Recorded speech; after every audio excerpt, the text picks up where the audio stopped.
Jadi jangan takut. Apapun keadaan kita, belajar untuk mempercayai Tuhan lebih dari ketakutan kita. Percaya saja.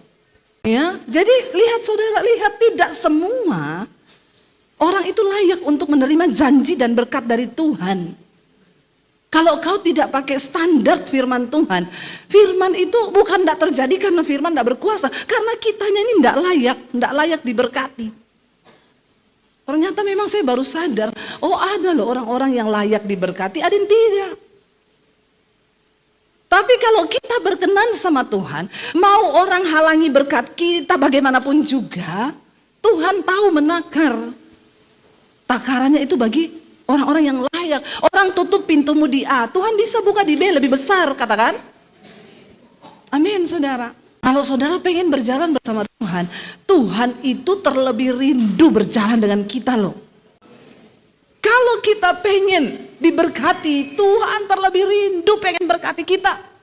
Tapi dia tidak bisa mengingkari janjinya bahwa dosa itu menjadi penghambat semua janji Tuhan dalam hidup kita. Semua karena anugerah Tuhan di hidup kami, tidak ada satu pun karena kekuatan kami Tuhan. Kami bersyukur, bahkan kami tahu di hari-hari yang selanjutnya penyertaan Tuhan juga sempurna atas hidup kami. Karena itu bekali kami dengan firman-Mu Bapa, agar hidup kami boleh selaras dengan firman Tuhan.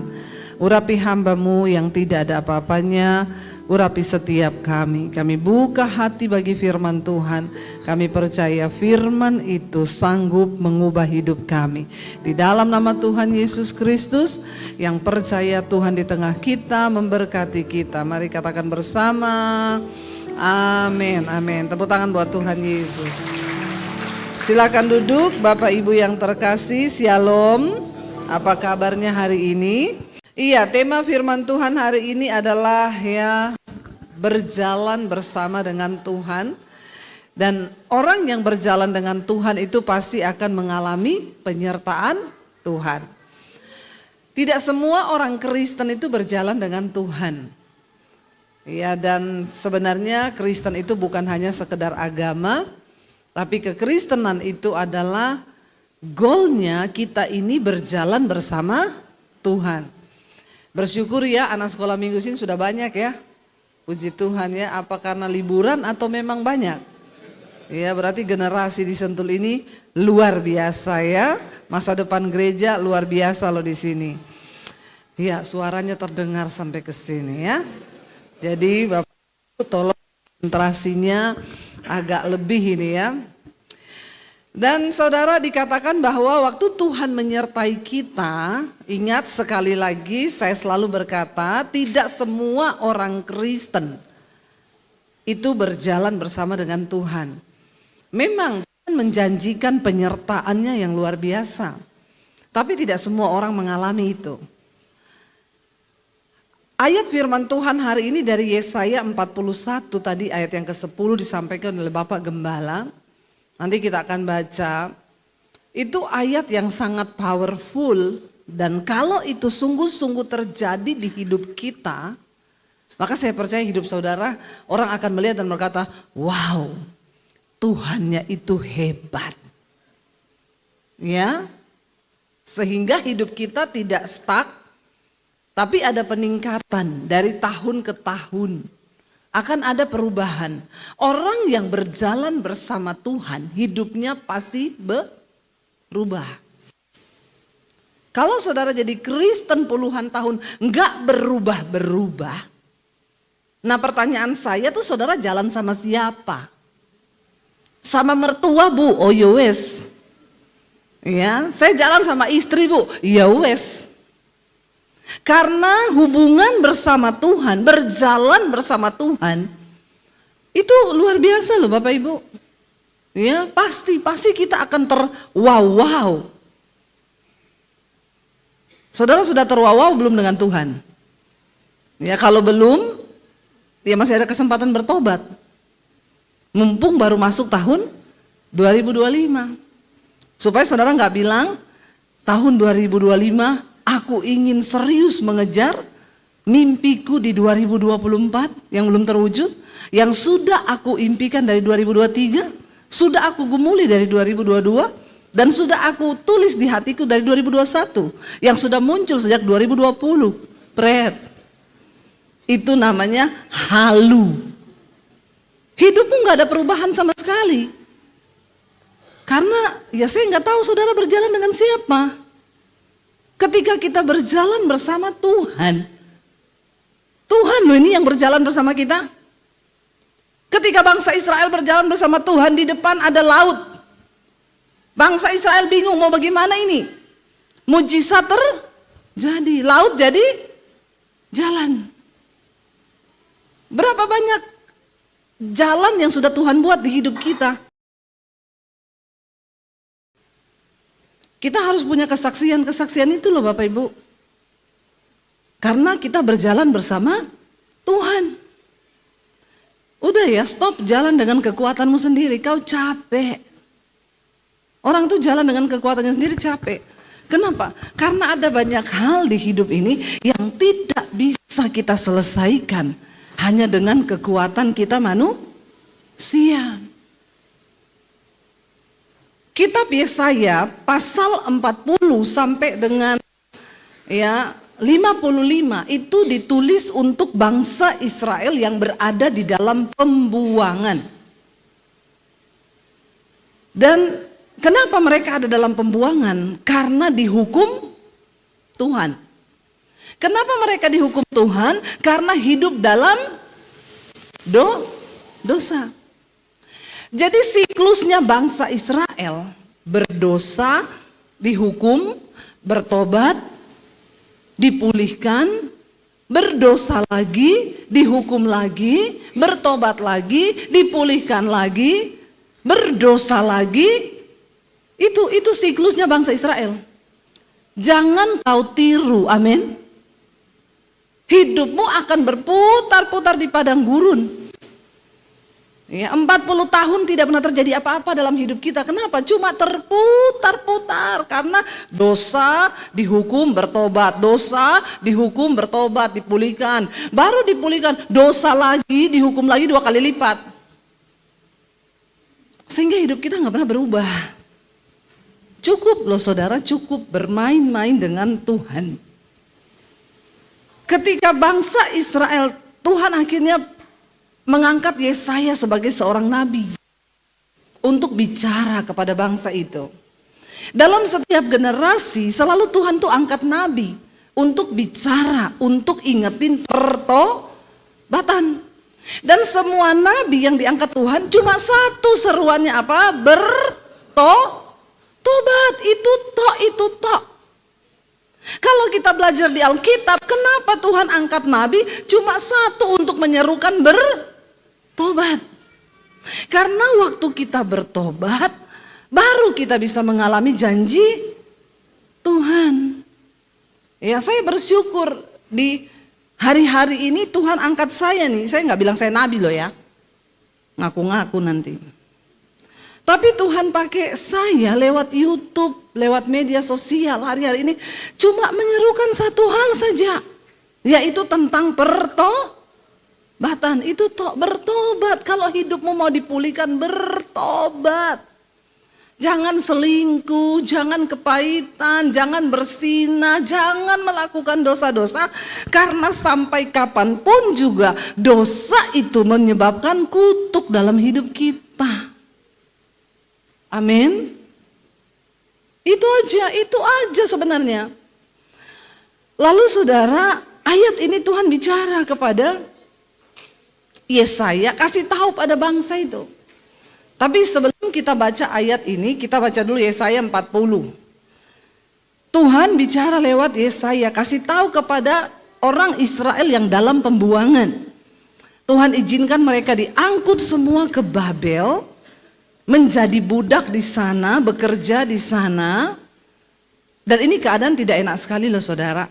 Tiba-tiba saudara diangkat dari Sentul, dibawa ya kemana? Dibawa kemana gitu ya? Yang dari sini dibawa kemana gitu untuk kerja paksa. Dibawa ke Poso lah, di tanah kelahiran saya. Ya. Lalu di sana suruh kerja paksa saudara. 70 tahun loh kerja paksa di sana, kerja sebagai hamba di sana. Itu negeri yang saudara nggak tahu di mana, saudara nggak nyaman. Ya, saya yakin kok kalau kita sudah nyaman tinggal di Sentul, tiba-tiba suruh pindah, saudara mau nggak? Ya, ibu-ibu sudah nyaman di rumah, suruh jangankan pindah. Ya, ibu-ibu itu kalau suruh pergi nginep di rumah anak, ya bener nggak? Mau sekaya apapun rumah anaknya, ya banyak ibu-ibu yang tidak betah. Kenapa? Ya karena di rumah dia sudah punya kegiatan tiap hari, dia bangun, dia urus ini urus itu. Kalau di rumah orang kan tidak betah. Bayangkan bangsa Israel, karena mereka berbuat dosa, mereka dihukum Tuhan, dibawa dalam pembuangan di Babel, hidupnya terkutuk. Lalu karena mereka bertobat di sana, mereka berseru kepada Tuhan. Tuhan suruh bilang lewat Nabi Yesaya, baca pasal 40 ayat yang pertama.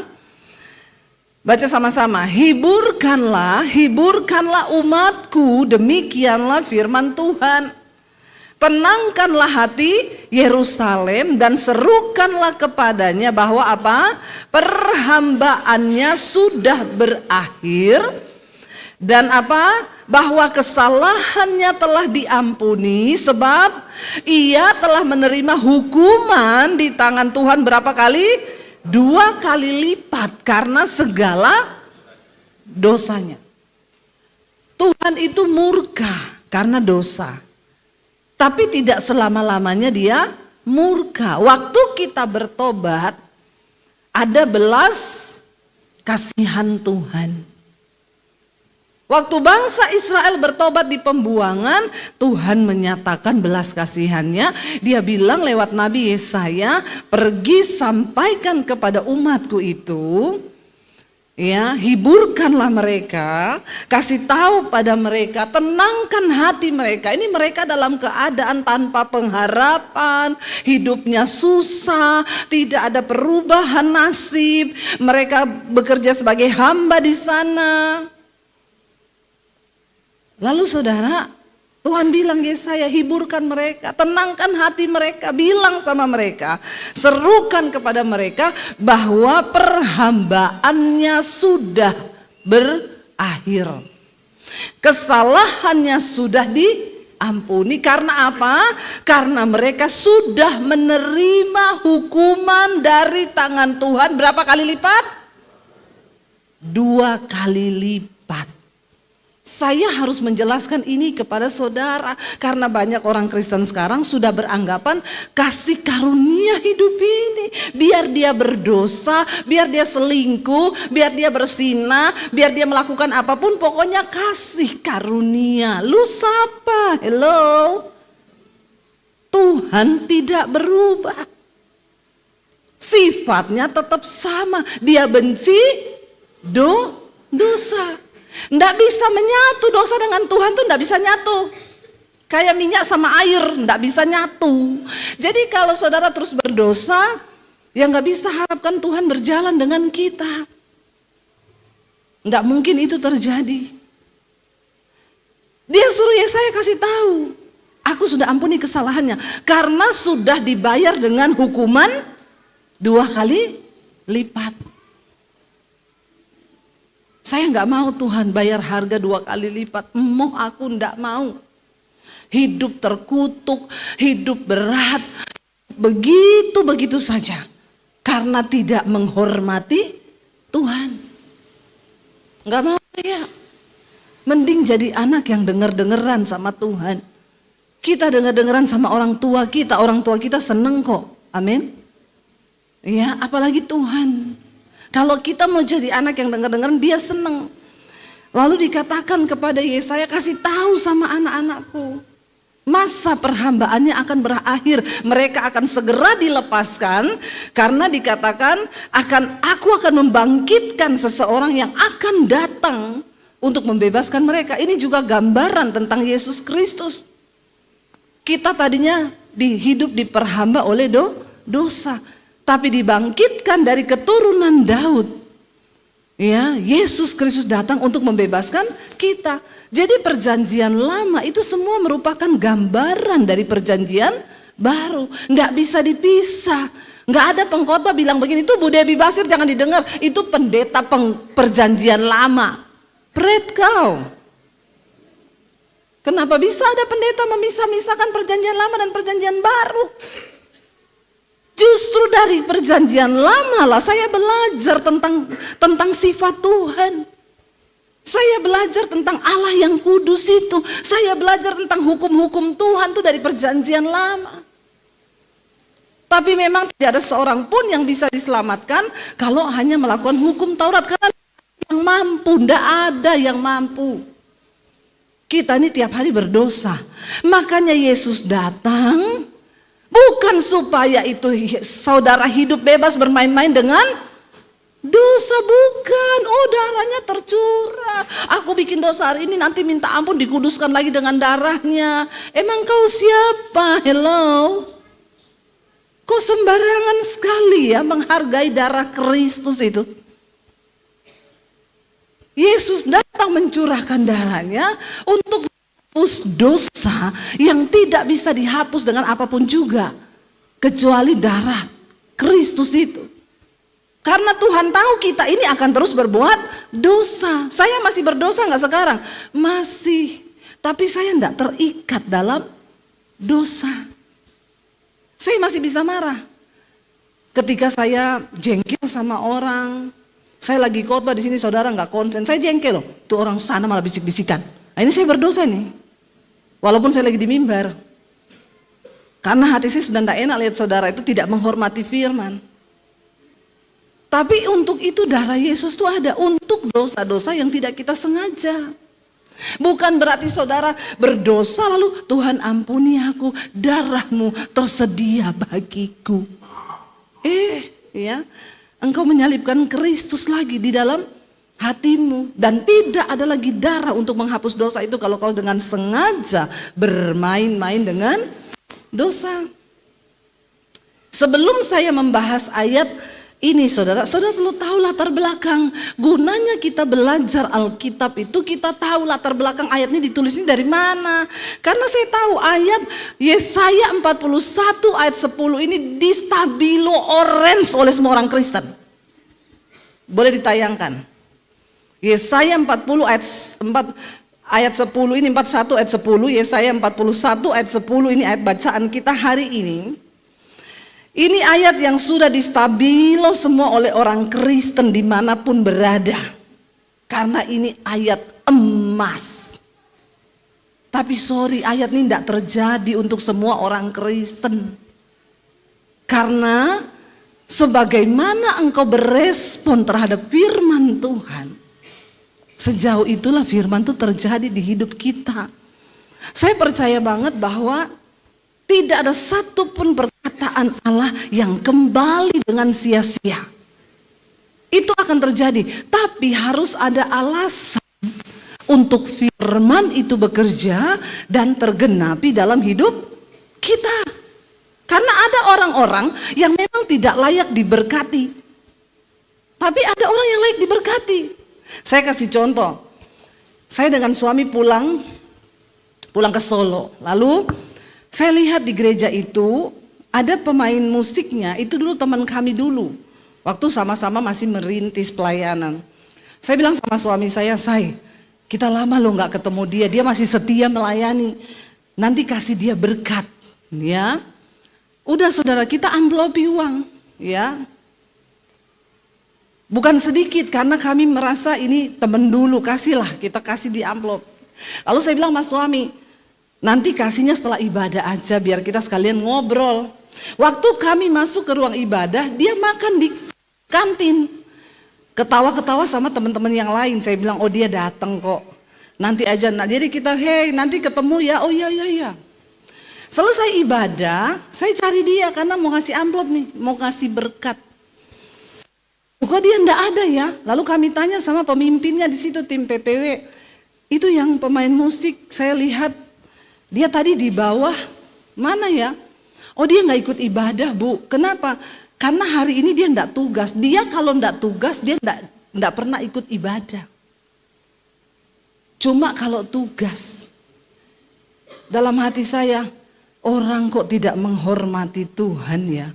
Makanya Tuhan juga enggak rela berkat itu tak kasihkan buat dia. Jadi saya bilang enggak usah dikasih. Memang orangnya enggak layak diberkati. Karena enggak pelayanan, datang ke gereja cuma makan di kantin. Tapi pulang enggak ikut ibadah. Karena katanya dia enggak tugas hari itu. Model-model begini biar kau pelayanan siang malam, biar kau percuma. Tidak akan diberkati hidupmu karena kau tidak berjalan bersama Tuhan. Dia cuma ibadah karena mungkin dapat amplop kalau pelayanan tuh. Tapi kalau enggak dia enggak ikut katanya. Satu lagi contoh. Saya itu pesan sama orang rumah saya, setiap kali Gojek atau Grab datang kasih sembako. Karena di rumah saya itu banyak paket sembako. Dari dulu kami melakukan itu sejak pandemi. Satu kali kita pesan Grab mau nganter apa sesuatu gitu. Sopir abangnya Grab itu datang. Orang saya keluar bawa 2 kresek dong. Satu yang paket diantar, satu paket sembako untuk dia. Begitu keluar bawa kresek 2, marah-marah tukang ojeknya. Kok 2 plastik mas? Saya nggak mau ya. Itu berat banget loh. Bahaya nanti kalau saya bawa saya bisa celaka. Saudara lihat, orang kalau hanya fokus kerja untuk uang, modelnya begini nih, nggak ada sedikit pun nilai ibadah dalam kerjanya. Itu yang Alkitab bilang, carilah Tuhan, carilah kerajaan Allah dan kebenarannya, semua itu ditambahkan padamu. Saya tahu maksudnya dia mungkin kalau 2 ya lu tambah dong duit buat saya toh. Ya, masa juga kan bisa ngomong baik-baik. Oh mas, 2 toh, ini kan saya pesannya cuma 1 paket loh, tambahin ya. Jangan seujon. Ini kan model-model orang seujon begini tidak diberkati. Enggak loh, saya enggak mau loh ya, itu berat, bahaya kalau saya bawa bisa celaka. Jadi orang rumah saya bilang, oh iya pak, ini sebenarnya memang cuma 1, ini yang harus masnya bawa. Ini paket sembako buat abangnya, tapi nanti abangnya celaka kan, jadi enggak jadi. Enggak jadi ya maaf. Oh itu untuk saya, bisa mas, enggak usah. Ketemu orang rumah saya juga agak-agak. Ya, jadi lihat saudara, lihat tidak semua orang itu layak untuk menerima janji dan berkat dari Tuhan. Kalau kau tidak pakai standar firman Tuhan, firman itu bukan tidak terjadi karena firman tidak berkuasa, karena kitanya ini tidak layak diberkati. Ternyata memang saya baru sadar, oh ada loh orang-orang yang layak diberkati, ada yang tidak. Tapi kalau kita berkenan sama Tuhan, mau orang halangi berkat kita bagaimanapun juga, Tuhan tahu menakar. Takarannya itu bagi orang-orang yang layak. Orang tutup pintumu di A, Tuhan bisa buka di B lebih besar, katakan. Amin saudara. Nah ayat ini berkata, kita baca bersama, Tuhan suruh Yesaya bicara sama orang-orang Israel yang ada di pembuangan dalam keadaan lemah, tidak punya pengharapan, sedih, tertekan, bingung, bimbang. Firman ini datang, baca bersama, janganlah takut, ya dikatakan di sana. Janganlah takut, kita baca mulai ayat 8 dulu deh, ayat 8, 9 dan 10 ya. Di sana dikatakan kalau saudara lihat judul perikopnya di sana adalah Israel sebagai hamba Tuhan. Ini Yesaya 41 ayat 8 sampai 10, Israel hamba Tuhan. Hanya terjadi bagi hamba Tuhan ayat ini. Kita Israel rohani, tapi tidak semua kita hamba Tuhan. Siapa hamba Tuhan itu? Bukan pendeta. Hamba Tuhan adalah orang yang taat sama Tuhan. Jadi saudara juga termasuk hamba Tuhan kalau taat sama Tuhan. Nah coba bilang kanan kirimu, kamu tuh hamba Tuhan, lo bilang. Ya. Kalau dia nggak taat bilang aja insya Allah gitu ya. Kan mudah-mudahan gitu ya. Jangan terlalu pede juga karena Tuhan tahu kita kok. Banyak orang Kristen itu terlalu pede. Wah aku percaya Tuhan menyertai, Tuhan memberkati, malaikat disuruh gini, pret. Ya, Tuhan tahu kok siapa milik kepunyaannya, dia tahu kok. Dia tahu dan sangat tahu. Dan dia menyertai orang-orang milik kepunyaannya itu. Ayat 8 berkata begini, tetapi engkau hai Israel, hambaku hai Yakub yang telah kupilih, keturunan Abraham yang kukasihi. Kita ini semua secara rohani keturunan Abraham. Orang yang dipilih Tuhan. Bilang lagi kanan kirimu, kamu tuh dipilih Tuhan loh. Bilang ya, kalau dia nggak respon bilang, dipilih Tuhan loh kau itu. Ya, bilang lagi, jangan sia-siakan loh pilihan Tuhan atas kau. Bilang begitu. Ya, supaya saling mengingatkan kita ini. Dikatakan begini, engkau yang telah kuambil, ayat 9, dari ujung-ujung bumi, yang telah kupanggil dari penjuru-penjurunya. Aku berkata kepadamu, engkau hambaku, aku telah memilih engkau dan tidak menolak engkau. Ini ayat juga yang saya dapatkan, saudara. Bayangkan tadinya keselamatan itu hanya untuk Israel. Tapi karena mereka tidak taat, Tuhan beri keselamatan itu bagi semua umat manusia, termasuk kita ini yang dari ujung-ujung bumi. Bayangkan dari timur tengah sana Israel sampai ke Sentul, ini ujung bumi kan. Jauh enggak? Dari ujung-ujungnya loh kita dipanggil. Jauh loh saudara, kita ini dipanggil Tuhan. Aku telah memilih engkau dan tidak menolak engkau. Iya, kita ini sudah dipilih Tuhan, Tuhan tidak tolak. Ayat 10 baru berkata di sana apa? Janganlah takut, sebab aku menyertai engkau. Janganlah bimbang, sebab aku ini Allahmu. Aku akan meneguhkan, bahkan menolong engkau. Aku akan memegang engkau dengan tangan kananku yang membawa kepada kemenangan. Wow enggak? Wow, ini berjalan bersama Tuhan. Yang pertama, jangan takut. Karena orang yang takut pasti tidak percaya Tuhan. Waktu kau takut berarti engkau sedang tidak percaya Tuhan. Orang yang takut berarti sedang tidak beriman. Jadi jangan takut. Apapun keadaan kita, belajar untuk mempercayai Tuhan lebih dari ketakutan kita. Percaya saja. Saya ingat waktu pesawat rusak kita berangkat ke Israel. Suami saya harus menemani 118 orang waktu itu, rombongan dari Jakarta. Saya sudah ada di aman di Jordan karena kelebihan penumpang. Di pesawat nggak ada seat, saya temani beberapa orang naik pesawat lain. Waktu itu, saudara sudah dengar mungkin kesaksiannya, pesawatnya sudah mau terbang, ada satu peserta saya sakit. Dia tiba-tiba kayak asam lambung, ditusuk mahnya, dia kesakitan. Sampai ditanya, ibu memang ada asam lambung? Enggak pernah saya sakit seperti ini, baru kali ini saya tuh sakit seperti ini. Akhirnya diberi waktu 15 menit, sudah selesai, pilot datang pramugari, bu kita enggak bisa tunggu ibu, ini pintu harus segera ditutup karena kami harus terbang, sudah telat 15 menit karena ibu.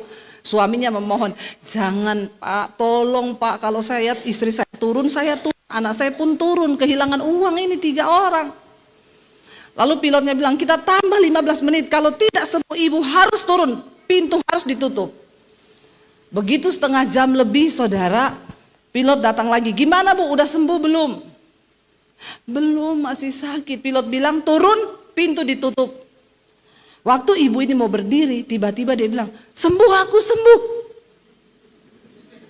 Semua bingung, enggak mungkin loh. Ibu jangan ngaku-ngaku sembuh ya, jangan bikin masalah di udara nanti. Aku sembuh. Beneran? Iya bener kayak diangkat sakitku tuh enggak ada. Oke, kalau hitungan 1 sampai 10 ibu di posisi mana? 8. Oke, berarti bisa berangkat. Oke, pintu ditutup. Begitu mau jalan, mesin pesawat mati. Mogok pesawatnya. Dicoba hidupin, enggak hidup-hidup. Dicoba hidupin, enggak hidup-hidup. Akhirnya diumumin.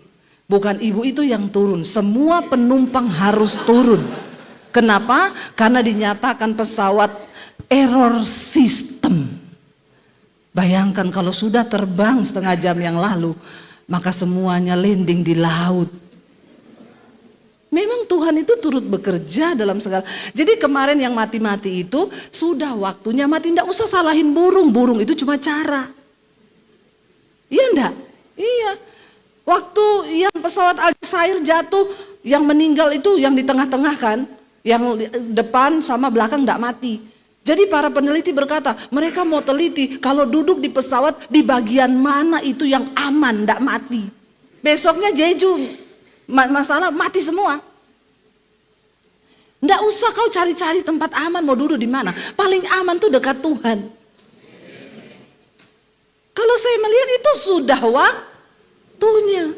Makanya jangan terlalu percaya dengan omongan yang kelihatannya positif tapi menyesatkan. Saya melihat di Instagram, berolahraga 1 jam, terbukti menambah umur 3 menit. Terus semua orang rajin olahraga, kalau gitu aku 10 jam biar tambah 30 pret. Ya, itu atlet olahraga mati ketiban alat berat. Masih muda, ototnya kering, nggak ada lemak.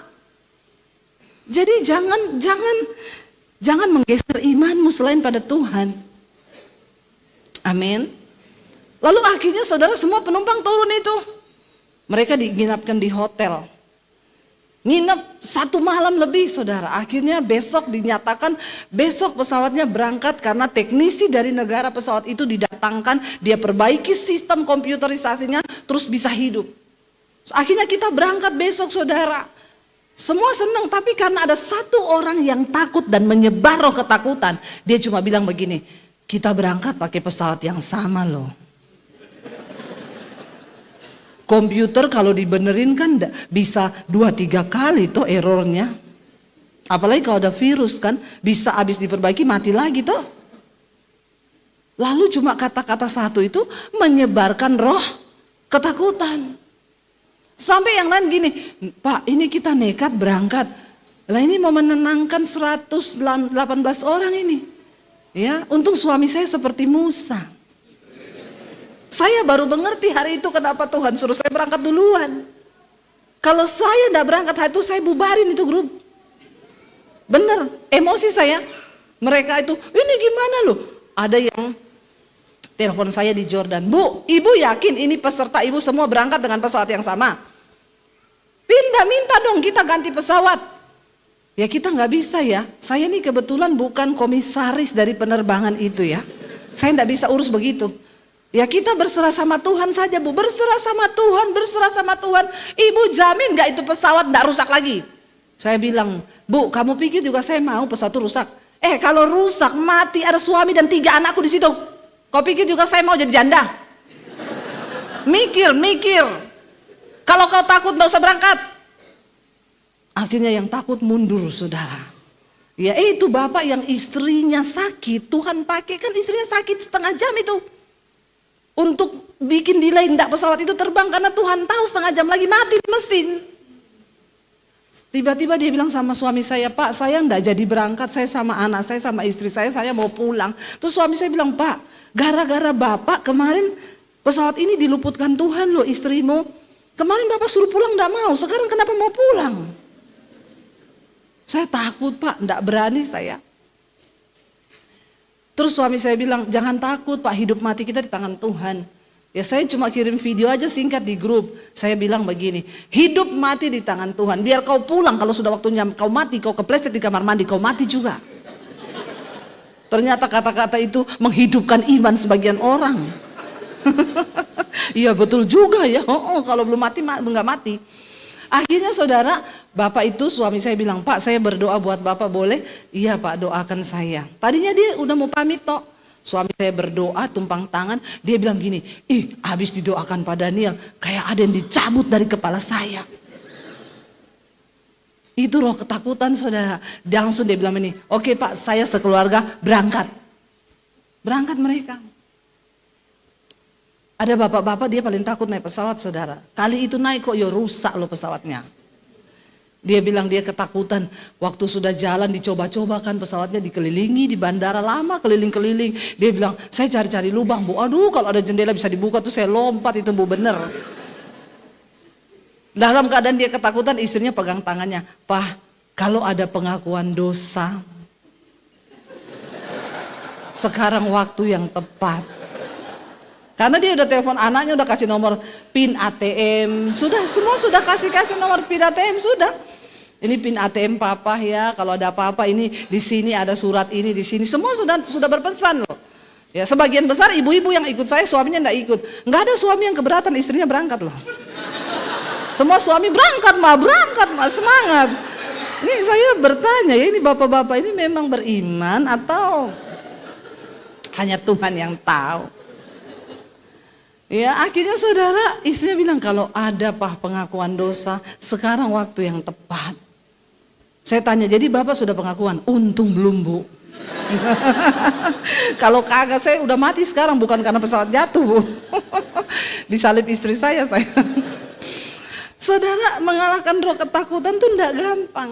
Tapi kalau kita beriman, percaya, Tuhan bilang janganlah takut sebab aku menyertai engkau. Dalam segala keadaan Tuhan menyertai kita, amin. Dan janganlah bimbang. Takut itu sudah pasti lebih besar dari bimbang. Kalau bimbang itu masih ada percaya tapi agak ragu gitu, ini benar enggak Tuhan. Jangan bimbang sebab aku ini Allah. Ini perkataan jaminan yang benar-benar sangat powerful. Tuhan bilang jangan bimbang, aku nih Allahmu loh. Aku nih Tuhanmu loh. Aku akan meneguhkan, bahkan akan menolong engkau. Aku akan memegang engkau dengan tangan kananku yang membawa kemenangan. Ayo saudara, kalau saudara pengen berjalan bersama Tuhan, Tuhan itu terlebih rindu berjalan dengan kita loh. Nggak ada amin loh. Iya, amin. Kalau kita pengen diberkati, Tuhan terlebih rindu pengen berkati kita. Tapi dia tidak bisa mengingkari janjinya bahwa dosa itu menjadi penghambat semua janji Tuhan dalam hidup kita. Kalau kita pengen diberkati, Tuhan tuh terlebih rindu. Orang tua mana yang gak kepengen beliin anaknya rumah? Iya gak bapak-bapak? Kalau memang kita diberkati, kita kan juga pengen anak-anak kita menikmati berkat yang kita nikmati. Tapi kalau anak itu kurang ajar, ngabis-ngabisin uang, ya anak itu bikin jengkel orang tua, ya orang tua juga jengkel kadang. Tuhan bilang dia itu seperti bapa. Dia menghajar orang yang dikasihinya. Waktu saudara pengen disertai Tuhan, Tuhan terlebih rindu menyertai saudara. Tuhan terlebih rindu menunjukkan jalan yang benar. Saya tutup dengan kesaksian saudara. Saya adalah orang yang sangat mengalami janji ini dalam hidup saya. Karena ayat ini saya pegang waktu saya keluar dari rumah. Saya dapat ayat ini, aku menyertai engkau, meneguhkan, menolong, bahkan akan menyertai engkau. Saya bersyukur awal Januari tanggal 1 kami pindah di rumah baru. Semua karena Tuhan, tidak usah tepuk tangan. Tidak usah. Saudara, waktu itu saya bilang sama suami saya, rumah lama kami itu, ya sebenarnya ya memang pas lah ya, maksudnya ukurannya nggak sampai 200 dan di sebelah itu kita bikin studio. Di situ juga merangkap studio, kantor, tempat sembako. Jadi saya kalau masuk rumah itu nggak bisa jalan. Begitu buka pintu rumah jalannya begini, sembako semua, kanan kiri tuh. Jadi saya bilang sama suami gini, boleh kali ya kita berdoa yuk beli rumah yang agak besaran dikit untuk kita benar-benar family, nggak usah dicampur sama studio sama ini. Suami saya bilang ya berdoa, iya kita tanya Tuhan. Di waktu yang sama saya juga bergumul mau beli tanah di samping sekolah misi saya di Bandungan. Ditawari, Bu ini ada tanah. Saya pikir iya saya mau beli untuk anak-anak sekolah misi itu kalau mau berkebun lebih besar, mau beternak ayam juga bisa di situ. Saya gumuli. Tiba-tiba yang kasih kita tanah di sekolah misi itu tanya sama saya, Bu, saya dengar ibu mau beli tanah sebelah di sekolah. Iya. Mau buat apa? Ya buat anak-anak lah Pak, mau buat ternak atau apa. Terus dia bilang gini, Bu, ibu jangan beli itu, saya yang mau beli Bu, karena saya dapat visi mau bikin panti di situ. Ya mungkin nanti ada orang-orang tua yang gak punya rumah di masa tua, pendeta-pendeta yang sudah tua, nanti mau saya taruh di situ. Saya bilang Bapak beli yang bagian belakang aja Pak, itu sudah saya tawar soalnya. Jangan Pak, itu saya aja Bapak yang belakang. Dia bilang, ya udah ibu berdoa lagi loh bu, tanya Tuhan. Dalam hati saya, ya pasti Tuhan kasih saya loh, udah lama saya tawar tanah itu. Ya udah, jadi saya pergumulan tuh dua, mau beli rumah sama mau beli tanah itu. Tiba-tiba saya ditelepon sama Pak Rudi Tanu, ya kakaknya Hari Tanu, dia bilang, bu, ibu ingat toh dulu Pak Amos Jaratnam pernah menubuatkan ibu sama suami di Jakarta bahwa waktu itu kita sudah mau mundur, mau pulang ke Solo. 13 tahun lalu di Jakarta. Lalu Pak Amos menubuatkan kita, jangan mundur satu langkah pun, aku akan beri pekerjaan perkara besar buat kalian di Jakarta ini. Tapi waktu itu, waduh nggak mungkin lah. Dan itu terjadi setelah 13 tahun. Benar-benar Tuhan menepati semua omongannya Pak Amos, itu terjadi hari ini dalam pelayanan kami. Jadi Pak Rudi bilang, kalau ibu mau, saya ini mau ngajak dia makan malam. Ibu mau nggak cerita sama dia dong, bersaksi bahwa nubuatannya terjadi. Oh ya oke Pak, oke. Kami makan malam bersama. Setelah itu saya bersaksi sama dia. Saya nggak minta didoakan saudara, mau pulang. Pak Amos bilang, saya mau berdoa buat kalian berdua. Waktu dia berdoa buat kami saudara, doanya itu biasa banget, nggak pakai bahasa roh sampai langit ketujuh, enggak. Tuhan tuh nggak usah direkayasa lah ya, kalau dia mau bicara dengan kepentingannya, dia bicara. Tiba-tiba Pak Amos bilang begini, saya lihat ya, Tuhan kasih tahu ibu sedang menggumuli sebidang tanah. Kan saya nggak cerita sama dia. Tapi bu, bukan ibu yang beli tanah itu. Itu orang lain yang akan beli, dan di situ nanti akan ada panti. Ih, saya merinding loh saudara, langsung loh ya. Tapi jangan saudara ikut-ikutan ya, kalau gitu saya minta dong dinubuatin dong. Ya terus kita jadikan pendeta dukun ya. Ya, jangan salah, kalau Tuhan tidak berkepentingan. Kalau saudara datang, Pak saya mau dinubuatin, bertobatlah kau banyak dosa begini. Nah, itu terjadi nanti ya begitu. Lalu dia bilang gini, ibu lagi bergumul untuk sebidang tanah, tapi ibu tidak akan beli tanah itu, orang lain yang akan beli, dan itu di situ akan dibangun panti. Berarti kan benar Bapak itu kan? Wah saya langsung, oh iya yes terima kasih Tuhan. Lalu dia bilang lagi, yang kedua bu, Tuhan akan kasih ibu satu rumah. Dan itu rumah untuk family. Ya, dan itu dengan cara Tuhan yang ajaib, nanti Tuhan akan kasih sama ibu. Ya, dan benar saudara, kemarin tanggal 1 kami udah naik di rumah baru. Waktu engkau berjalan bersama Tuhan, enggak usah merekayasa apapun.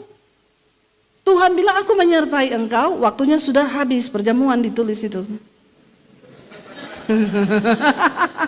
Waktunya habis ya. Yo sabar seto Pak, mana nih yang nulis-nulis di multimedia ini?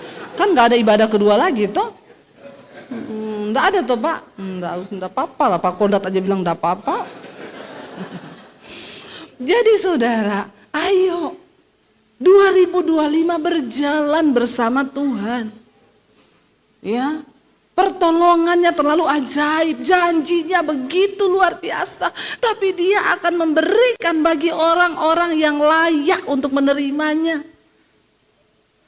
Ayo kita jadi orang-orang yang layak untuk terima janji Tuhan. Karena waktu engkau berkenan, biar orang tutup pintu sehebat apa, Tuhan cari engkau. Berkatnya itu akan mengejar engkau. Bukan ini tujuan kita, bukan. Tapi ini janjinya loh. Kan sayang kalau Tuhan udah janji terus nggak ditepati. Kita nggak, bukan Tuhan nggak tepati, kita yang tidak dapati.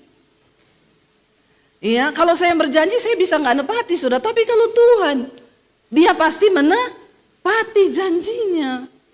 Iya, jangan berharap pada manusia karena manusia itu seringkali PHP. Pemberi harapan pret. Tapi Tuhan itu ya dan amin. Cuma Bapak Ibu yuk ya, jangan takut berjalan bersama Tuhan. Kita pasti akan melihat pertolongan Tuhan. Kita nyanyi lagu Ku Tidak Takut, sebab Engkau besertaku Tuhan. Imani pujian ini diambil dari ayat ini saudara. Responi firman Tuhan dengan sikap hidup yang benar, maka itu akan terjadi. Amin. Waktu itu terjadi, engkau akan berkata, wow, ajaib Tuhan, ajaib Tuhan. Percuma kalau kita menyembah Tuhan, tapi ternyata Tuhan tidak berkenan. Nah, ayat hari ini yang diberi dari gereja dalam tema yaitu Yohanes pasal yang keempat, ayat yang ke-24, saudara. Yohanes 4 ayat 24, di sana firman Tuhan kita baca sama-sama 1, 2, 3. Allah itu roh dan barang siapa menyembah Dia harus menyembahnya dalam roh dan kebenaran. Kita akan belajar bersama kenapa Yesus mengucapkan firman ini. Apa latar belakangnya? Jadi kita baca dari ayat yang pertama. Mari kita buka Yohanes 14 ayat yang pertama. Kalau saudara bawa Alkitab atau di handphone, di sana ada judul perikopnya yaitu percakapan dengan perempuan Samaria. Jadi ayat ini diucapkan oleh Yesus karena dia lagi bercakap dengan seorang perempuan Samaria. Kita baca bersama ayat yang pertama. Ketika Tuhan Yesus mengetahui ayat 1. Ya, Yohanes 4 ayat yang ke-1. Ketika Tuhan Yesus mengetahui bahwa orang Farisi telah mendengar bahwa ia memperoleh dan membaptis murid lebih banyak daripada Yohanes, ayat yang kedua. Ayat yang kedua, meskipun Yesus sendiri tidak membaptis melainkan murid-muridnya, ayat yang ketiga, Ia pun meninggalkan Yudea dan kembali ke Galilea, Ia harus melintasi daerah Samaria.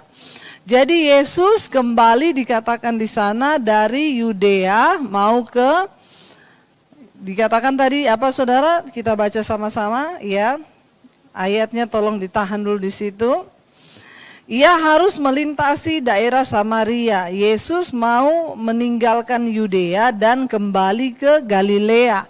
Di dalam perjalanan dari Yudea kembali ke Galilea, dia harus melintasi daerah Samaria. Seperti kita tahu bersama, orang Yahudi dan orang Samaria itu hubungannya tidak baik, tidak boleh bergaul.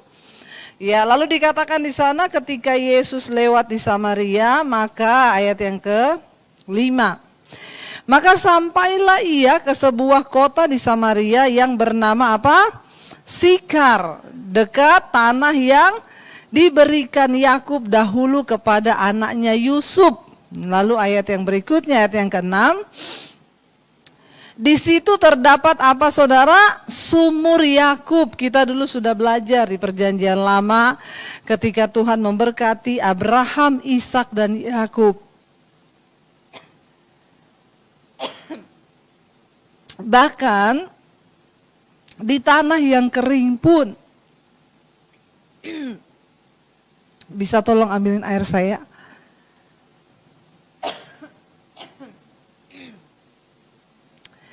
Iya, bahkan di tanah yang kering pun, saudara, Alkitab di sana dikatakan, ketika, makasih,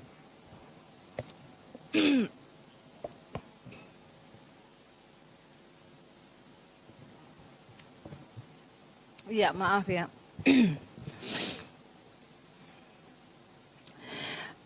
Bahkan di tanah yang kering sekalipun, ketika Yakub menggali sumur, kita ingat dulu ya, orang Filistin menggali, Yakub menggali, orang Filistin punya nggak keluar air, Yakub punya keluar air. Kenapa? Karena Yakub diberkati Tuhan.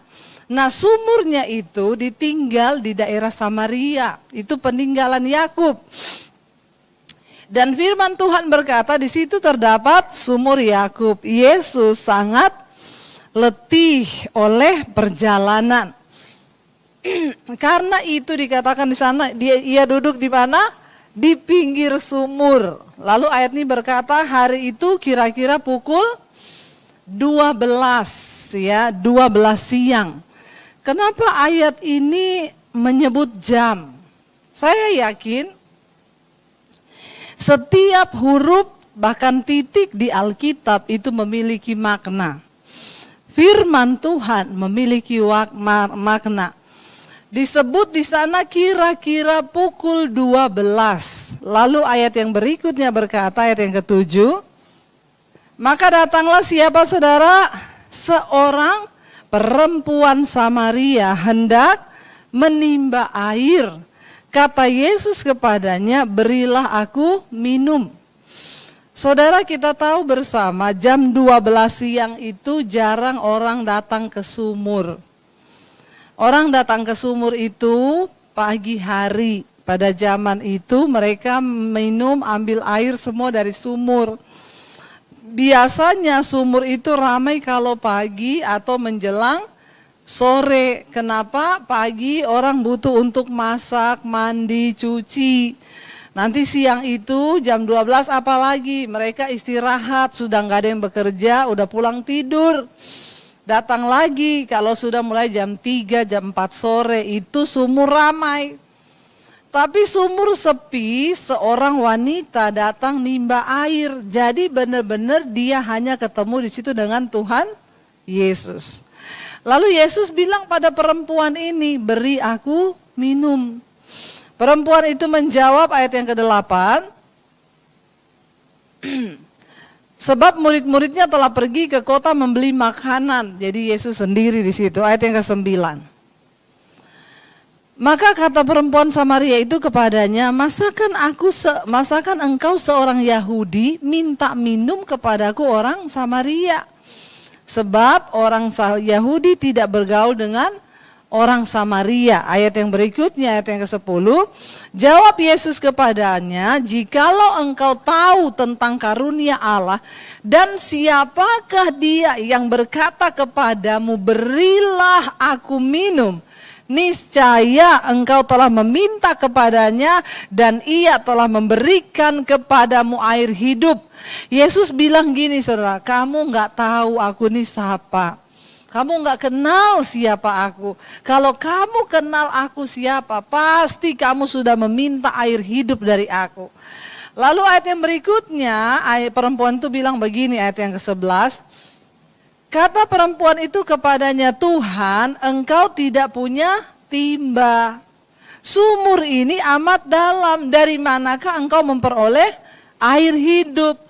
Perempuan ini tidak mengerti apa yang Tuhan maksudkan. Perhatikan, orang itu kalau rohnya mati, dia tidak akan pernah mengerti perkataan Tuhan, apalagi mengerti kehendak Tuhan. Ini terjadi dalam kehidupan kita sebagai orang Kristen. Kalau rohmu mati, baca firman gak ngerti, dengar khotbah gak ngerti, apalagi hidup menyenangkan Tuhan. Ya, makanya saudara, saya masih melihat banyak orang nyanyi tidak bersemangat karena rohmu gak hidup. Kalau rohmu hidup, ya engkau menyanyi dengan roh, memuji dengan roh, itu berbeda. Ya, dia tidak mengerti, dia bilang, Tuhan, kamu gak punya timba, sumur ini dalam. Bagaimana mungkin engkau bisa kasih aku air? Dia tidak mengerti apa yang Yesus sedang katakan. Lalu ayat berikutnya berkata apa? Di sana Yesus berkata, ya, adakah, perempuan ini bilang kepada Yesus, adakah engkau lebih besar daripada bapa kami Yakub yang memberikan sumur ini kepada kami dan yang telah minum sendiri dari dalamnya, ia serta anak-anaknya dan ternaknya?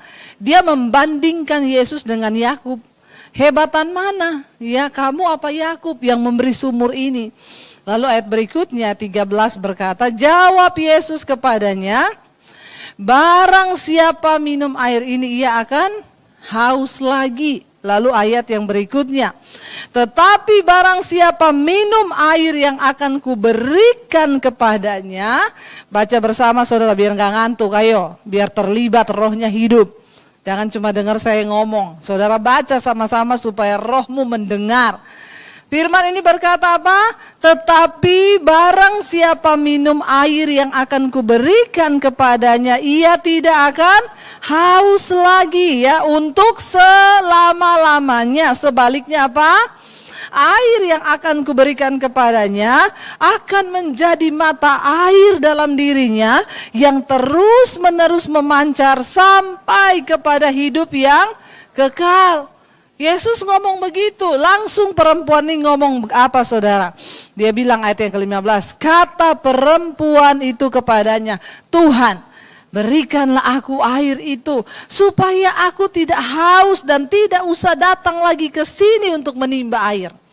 Dia tetap tidak nangkap apa yang Yesus ngomong. Dia pikir kalau dia nanti dikasih Yesus air itu, bahkan dia akan menjadi mata air, dia bisa buka usaha air isi ulang mungkin.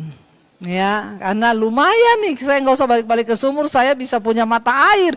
Buka usaha isi ulang galon, saudara. Dia nggak ngerti apa yang Yesus bilang. Akhirnya tapi dia punya kerinduan. Tuhan, beri aku air itu, biar aku nggak haus lagi, supaya aku nggak balik lagi ke sumur ini.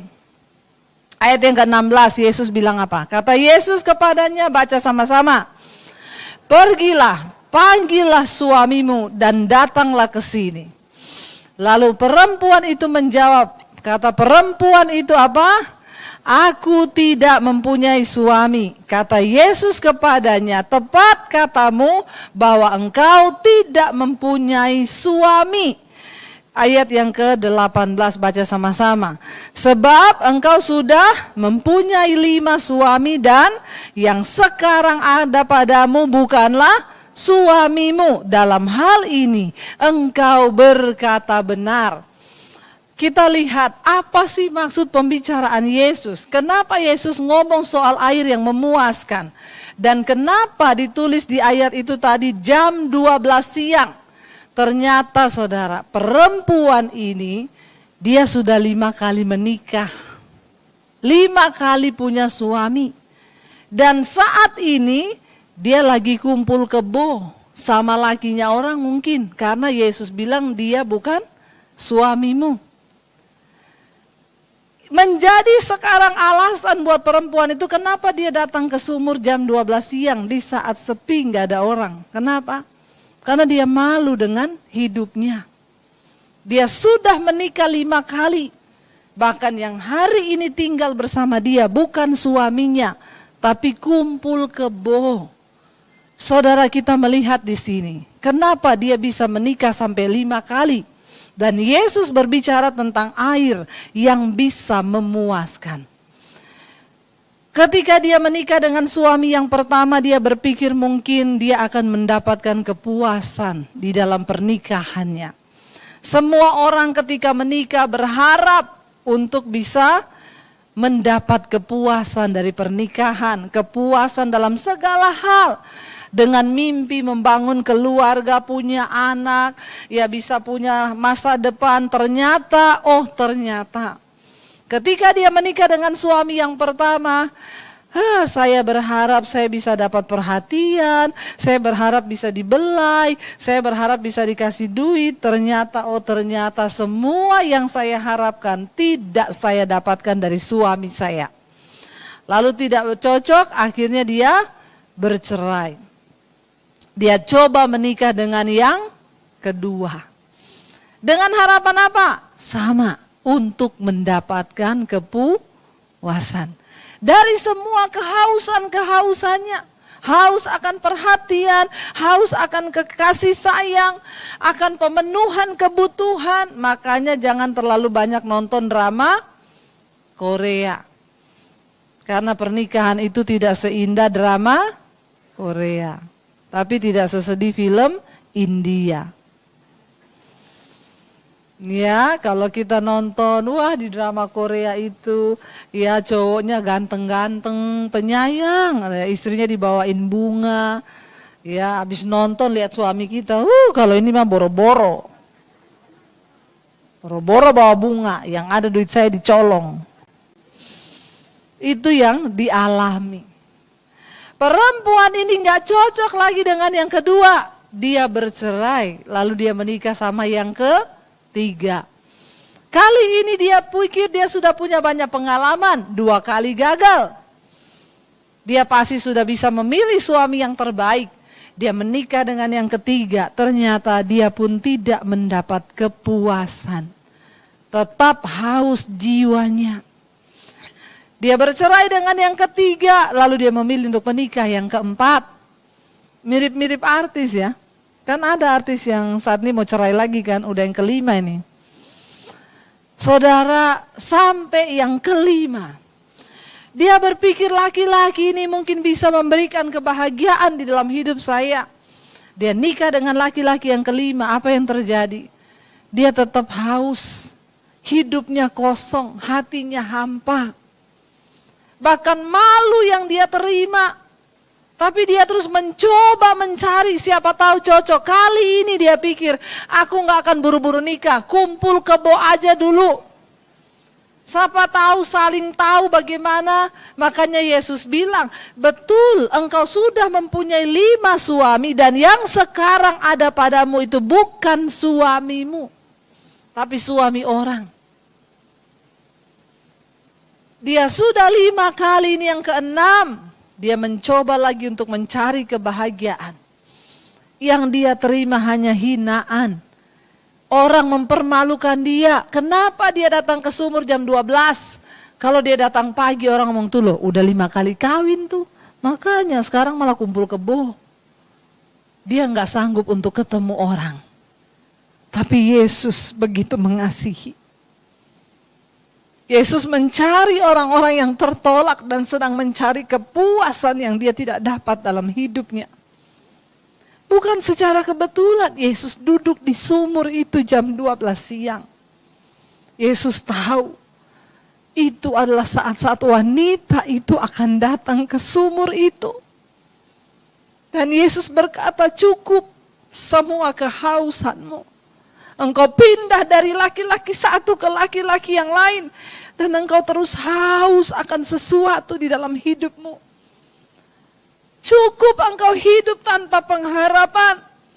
Cukup engkau sudah hidup dengan segala hal yang kau pikir bisa membuatmu bahagia. Yesus bilang, cuma kalau engkau minum air yang aku berikan kepadamu, engkau tidak akan haus lagi. Saudara, apakah kita hari-hari ini seperti wanita ini yang terus mencari sesuatu di hidup kita? Dan kita merasa rasanya kita gak temukan sesuatu itu. Saya mau bilang kepada saudara, mungkin rohmu mati hari-hari ini. Dan engkau belum ketemu Tuhan secara pribadi. Lalu saudara, Yesus di sana berkata, kenapa dia langsung berkata panggil suamimu? Ketika wanita itu mendengar apa yang Yesus ngomong, kamu tidak akan haus lagi. Dia bilang, aku mau Yesus, aku mau minum air itu. Langsung Yesus bilang, panggil suamimu. Kenapa Yesus langsung tertuju kepada masalah kehidupan suami wanita ini? Yesus bilang, kamu sudah 5 kali punya suami. Dan ini yang ke-6 bukan suamimu. Lalu ayat yang berikutnya, wanita itu menjawab apa saudara? Perempuan itu kata perempuan itu kepadanya, Tuhan, nyata sekarang padaku bahwa engkau seorang nabi. Dia kaget. Kenapa Yesus tahu kisah hidupnya? Tidak ada satupun dari kita yang hari ini kisah hidup kita tertutup di mata Tuhan. Mau sehebat apapun engkau sembunyikan, Tuhan tahu. Langsung Yesus katakan, ya kamu sudah 5 kali menikah. Dan yang hari ini ada padamu itu bukan suamimu. Perempuan ini kaget. Keluar dari mulutnya dia bilang, Tuhan nyata sekarang padaku bahwa engkau betul-betul seorang nabi. Cara pandangnya terhadap Yesus sudah berubah. Tadi dia bilang kepada Yesus apa? Engkau orang Yahudi. Kenapa engkau minta kepada orang Samaria? Tapi waktu dia berjumpa dengan Tuhan, Sang Maha mengetahui segala sesuatu, pandangannya menjadi berbeda. Dia bilang, Tuhan, nyata sekarang padaku bahwa engkau adalah seorang nabi. Lalu saudara dikatakan di sana ayat 20, nenek moyang kami menyembah di atas gunung ini. Tetapi kamu katakan bahwa Yerusalemlah tempat orang menyembah, karena Yesus orang Yahudi. Saudara-saudara yang mengikuti mesbah doa kita membahas perjanjian lama. Kita tahu dulu zaman dulu setiap kali orang beribadah mereka harus naik ke gunung. Karena Tuhan hadir di gunung. Ya, tetapi ketika akhirnya bait Allah dibangun di Yerusalem. Mereka datang ke Yerusalem untuk mencari Tuhan, untuk menyembah Tuhan. Makanya perempuan ini bilang, nenek moyang kami dulu menyembah di atas gunung. Tapi kamu katakan bahwa Yerusalemlah tempat orang menyembah. Yesus bilang ayat 21, kata Yesus kepadanya, percayalah kepadaku hai perempuan, saatnya akan tiba bahwa kamu akan menyembah Bapa bukan di gunung ini dan juga bukan di Yerusalem. Bukan lagi di gunung engkau akan cari Allah, bukan juga di Yerusalem yang ada bait sucinya kata Tuhan, tetapi di mana? 22 Yesus berkata. Ayat yang ke-22, kamu menyembah apa yang tidak kamu kenal, kami menyembah apa yang kami kenal, sebab keselamatan datang dari bangsa Yahudi. Penyembahan yang berkenan kepada Tuhan itu lahir dari sebuah pengenalan yang benar tentang Tuhan. Makanya saudara, engkau nyanyi biasa aja ketika pujian dinaikkan, ketika ya lagu tadi berkata bahwa Tuhan itu adalah benteng perisaiku. Saya bernyanyi dengan roh yang menyala, saya imani bahwa yes, betul Tuhan engkau benteng perlindungan dan perisaiku. Engkau tidak akan mungkin bisa berkata dari rohmu bahwa Tuhan adalah perlindunganmu kalau rohmu itu mati dan engkau tidak mengalami pengenalan yang benar akan Tuhan. Sebuah penyembahan yang berkenan kepada Tuhan lahir dari pengenalan akan siapa Tuhan itu. Makanya saudara, kenalilah Tuhanmu. Saya selalu berkata bagi para WL, musik ya, semua pelayan Tuhan di gereja, engkau tidak akan mungkin bisa membawakan penyembahan yang mendatangkan hadirat kalau rohmu saja mati. Engkau menyanyi tidak dari rohmu, maka jemaat itu bisa merasakan. Kenapa ada orang bilang, kok kalau dia yang WL nggak terasa apa-apa ya, ini pemain musik juga kita nggak terasa apa-apa ya. Saudara, kalau kita hanya menyanyi dengan daging, ya nggak ubahnya orang yang ada di Holy Wings, malah lebih enak Holy Wings saudara. Musiknya enak, ya terus nyanyinya juga suaranya enak, cetar-cetar, setidaknya daging seneng. Tapi kalau di gereja para pelayan Tuhannya, rohmu mati, engkau tidak mengalami Tuhan secara pribadi, apalagi pengenalanmu akan Tuhan tidak ada, maka engkau cuma sekedar nyanyi dan pelayanan itu mati, tidak akan menghasilkan pertobatan. Berbeda pelayanan orang yang mengalami Tuhan dengan yang tidak mengalami Tuhan.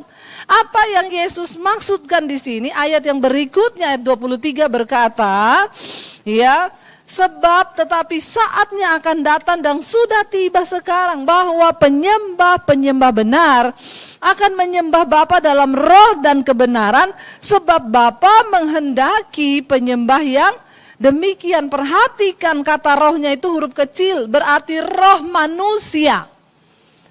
Ketika manusia diciptakan Tuhan, itu ada 3 unsur dalam diri manusia, roh, jiwa, dan tubuh. Kenapa kita memiliki roh? Karena firman Tuhan berkata Allah itu roh, kita diciptakan serupa dan segambar dengan Allah. Ada roh dalam diri kita. Sebelum manusia jatuh dalam dosa, urutannya itu roh, jiwa, tubuh. Tubuh tunduk kepada jiwa, tubuh dan roh tunduk kepada tubuh dan jiwa tunduk kepada roh. Manusia diciptakan untuk melakukan kehendak Bapa. Tapi ketika Adam dan Hawa jatuh dalam dosa, gambar diri manusia rusak. Yang tadinya roh yang memimpin sekarang terbalik. Daging di atas, jiwa di tengah, roh paling bawah. Makanya orang lebih gampang marah, lebih gampang bersinah, lebih gampang melakukan keinginan daging daripada mengikuti keinginan roh. Kita tahu bersama Alkitab bilang apa itu buah roh, kasih, sukacita, damai sejahtera, kesabaran. Tapi susah nggak lakukan itu? Susah, kenapa? Daging kita yang lebih kuat sekarang. Nah, untuk bisa kita berkenan kepada Tuhan, gambar diri ini harus dikembalikan. Roh manusia harus lebih kuat lagi. Bagaimana bisa roh kita kembali hidup? Hanya ketika kita mengenal Tuhan secara pribadi. Jangan cuma menjadi Kristen, Tapi jadilah orang yang mengenal Tuhan secara pribadi. Karena Kristen saja tidak cukup. Mau sehebat apapun pelayanan kita, kalau kita tidak mengenal Tuhan secara pribadi, kita tidak mungkin berkenan penyembahan kita kepada Tuhan. Apa tanda orang sudah mengalami Tuhan? Hidupnya berubah. Kelakuannya berubah. Perkataannya berubah. Itu tandanya. Sekalipun engkau seorang pelayan Tuhan, kalau hidupmu belum berubah, nol di hadapan Tuhan, tidak berkenan seperti perempuan itu yang masih sibuk mencari kepuasan dan kepuasan dan kepuasan.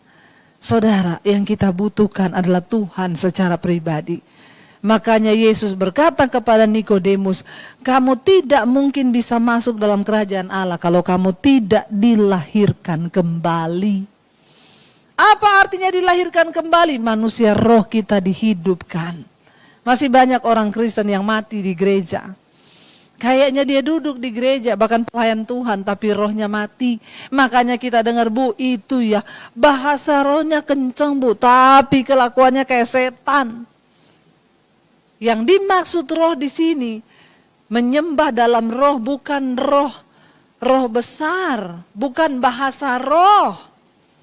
Banyak orang salah, tapi roh manusiamu yang dihidupkan kembali. Engkau hidup menuruti keinginan roh, mengikuti firman Tuhan. Itu artinya rohmu yang memimpin. Karena barang siapa yang menyebut dirinya anak Allah, dia harus dipimpin oleh roh Allah. Bagaimana kita bisa berkomunikasi dengan Tuhan kalau roh kita ini hidup? Makanya Tuhan berkata kepada Adam, waktu engkau makan buah itu, pasti kamu mati. Apakah Adam mati? Enggak, yang mati apa? Rohnya. Makanya pasti akan binasa. Mari kita sungguh-sungguh datang mencari Tuhan. Biar kita mau bilang, Tuhan, kami mau roh kami ini dihidupkan. Supaya jangan seperti perempuan ini, kawin cerai 5 kali. Tetap mencari kepuasan. Tapi Yesus bilang, kalau engkau minum air yang daripadaku, kamu tidak akan haus lagi. Orang yang sudah berjumpa Tuhan, semua keinginannya mati, saudara. Cuma satu keinginan kita ketika kita berjumpa Tuhan. Aku ingin menyenangkan hati Tuhan. Aku ingin melakukan apa yang menjadi kehendak Tuhan. Ayat 23, tetapi saatnya akan tiba bahwa penyembah-penyembah benar akan menyembah Bapa. Kenapa? Sebab Bapa menghendaki. Di terjemahan lainnya, Bapa mencari penyembah-penyembah demikian. Ayat 24 dikatakan, baca sama-sama, Allah itu roh dan barang siapa menyembah dia harus menyembahnya dalam roh dan kebenaran. Orang yang rohnya sudah dihidupkan Tuhan, dia pasti hidup di dalam kebenaran. Itulah penyembahan yang berkenan di hadapan Tuhan. Jangan terus hidup di bawah dosa, saudara. Tapi engkau mau bilang, Tuhan kami tahu. Saya undang para imam musik untuk maju ke depan. Kita mau bilang kepada Tuhan, Tuhan kami tahu bahwa hidup kami adalah penyembahan kami. Penyembahan bukan sekedar lagu yang engkau nyanyikan, tetapi sikap hidup yang benar ketika rohmu dibangkitkan, ketika manusia rohmu dihidupkan, dan engkau belajar tunduk kepada kebenaran. Engkau menjadi penyembah yang benar, yang menyembah Bapa di dalam roh dan kebenaran. Mari kita bangkit berdiri bersama. Kita menaikkan pujian, ku tahu hidupku adalah penyembahan Tuhan. Kami tahu penyembahan bukan sekedar nyanyian, tetapi sikap hidup yang sungguh-sungguh bertobat di hadapan Tuhan. Adalah sikap hidup yang mau tunduk kepada kebenaran. Itu adalah penyembahan yang benar, Tuhan. Ku tahu, katakan bersama, hidupku adalah penyembahan. Kau ciptakan kami, Kau ciptakanku dalam kemuliaan-Mu, kami tak